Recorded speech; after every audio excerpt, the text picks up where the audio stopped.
My name is Dr. John Hulsman, and I'm here to talk about the lessons of the coronavirus, which is the issue, of course, that we're all thinking about right now. I think the first lesson has already been definitively answered, which is we'd say in political risk terms, is this the big one? Will this affect every living human being? And the answer is yes. Economically, politically, geopolitically, the coronavirus is a once-in-a-generation issue. And this political risk issue will affect everything going forward, and nothing will be quite the same after. This is what major historical issues do. To give you an example, think of us as playing poker for the last years. The Europeans, the Chinese, the Americans. There's set rules to the game. Everyone knows what they're doing. The Americans are breaking even, the Chinese are winning and catching up, and the Europeans are losing. And that's been the way the game's going. Now this issue throws all the cards up in the air, and the key question becomes, who picks them up and who plays them best? It's that important an issue. The second issue starts out sounding silly and as though it were about political correctness, but it's not.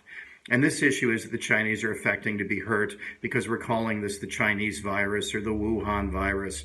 They think this is dreadfully unfair, and woke members of the left for some reason believe them. As Lenin would call them, they're useful idiots.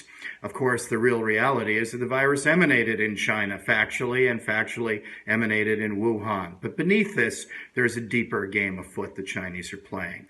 They want you to forget the inconvenient fact that for 2 solid months, they lied, obfuscated, and covered up what was going on about the virus. And in fact, when heroic doctors like Wen Liang began to question what's going on online and saying there's a new virus, we should deal with this, he was termed antisocial, harassed, and forced by the police to sign a confession saying he would stop going online and talking about this. The Chinese did this to save the blushes of the Communist Party, to protect their economic and geopolitical position, but the rest of the world should ask themselves the question, do you want to be allied with people who behave this irresponsibly over this big an issue?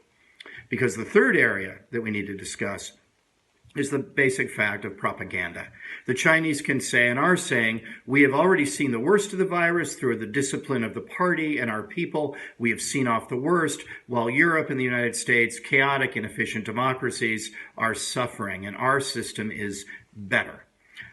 They do have the first responders advantage in that they have been through the virus while the plague is hitting Europe and inexorably is moving to the United States.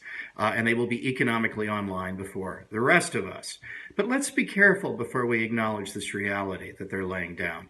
This is precisely what Kaiser Wilhelm said, what Hitler said, what Stalin said, what Mao said.